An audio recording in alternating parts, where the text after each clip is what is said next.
What's that sound? It's For Amusement Only, the EM and Bingo Pinball Podcast. Welcome back to For Amusement Only. This is Nick Baldridge.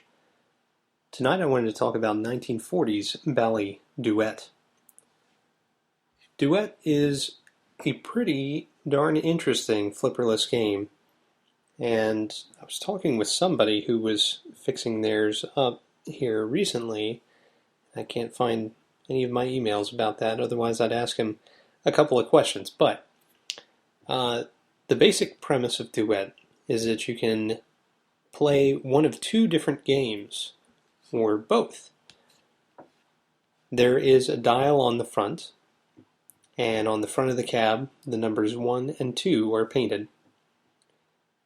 Turn the dial towards number 1, and you play only for score. So once you beat whatever score is set, then you'll win a replay. But turn the dial to number 2 and you play a game called rotation. And this allows a second way to win. There are 10 sets of bumpers on the playfield. Starting at the top center, it's number 1, 2 and 3 are on the left and right hand side, right below that. 4 again is center, 5 and 6 left and right, 7 center, 8 and 9 left and right, and 10 center again. These 10 sets, if you hit 1 through 6, then you'll get 2 free games.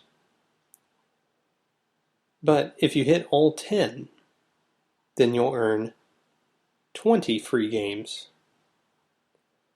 So it's to your great benefit to play for rotation, actually,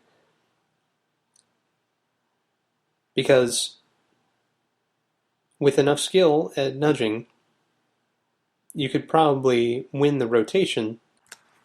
Now, if that wasn't enough, there's a third way to win. And that's by putting in another nickel. So your first nickel qualifies either game 1 or 2. Your second nickel will actually qualify both at the same time and allow you to win the reserve. The reserve is a number of replays that climbs over time to a maximum of 200 replays. So, if you manage to knock out 1 through 10 and win on score, I believe the game will pay you the reserve in replays. Now, this game almost certainly had a knockoff button. It was made in 1940 after all. And so you would sell your replays back to the establishment that ran it. Now, it's a little unfortunate because the IPDB only has the flyer for this game, and if I could find the emails that I had, I would ask them to send it into the IPDB because there are no pictures. And the artwork is very colorful and nice, but I'll have to go from memory on this. The bumpers pictured in the flyer are different than the ones that I saw in the photos of the game, at least the caps of them, but the bumpers themselves appear to be similar. The idea is that there is a socket which actually goes through the center of the bumper and illuminates the cap directly through a diffuser. And these are either red or yellow. The back glass has lighted scoring, of course, and it goes all the way from a minimum of 100 points all the way up to 30,000. So your maximum score is 39,900 points. There are flags on the left and right hand side at about center, labeled 1 and 2. Those indicate the game that you're playing. Below that you have the numbers 1 through 10, and those indicate the number in the sequence, and which ones you still need to get.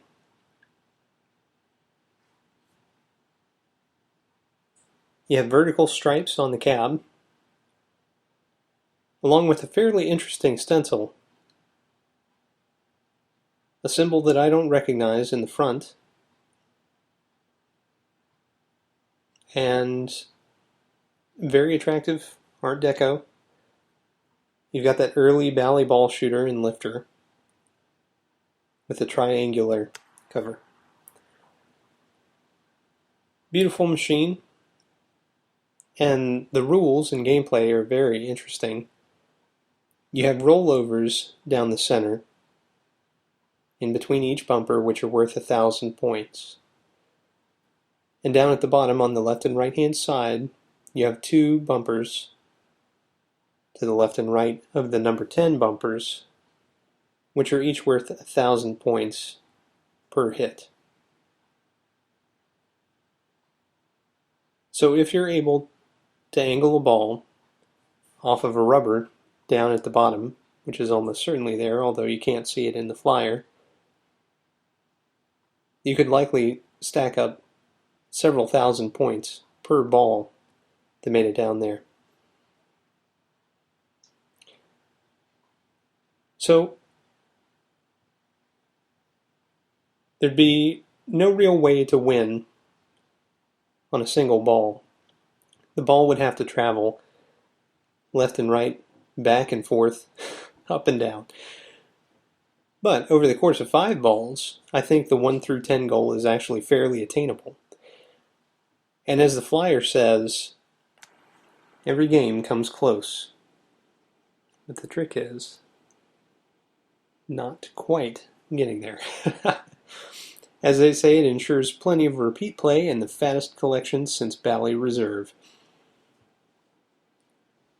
Well, this is a fascinating game, and if anybody listening happens to have one or has played one, I would love to hear about it. Well, that's all for tonight. Thank you very much for joining me. My name again is Nick Baldridge. You can reach me at foramusementonlypodcast@gmail.com, or you can call me on the Bingos line. That's 724-BINGOS1, 724-246-4671. You can listen to us on iTunes, Stitcher, Pocket Casts via RSS, on Facebook, on Twitter at Bingo Podcast. You can follow me on Instagram, also at Bingo Podcast, or you can listen to us on our website, which is foramusementonly.libsyn.com. Thank you very much for listening, and I'll talk to you next time.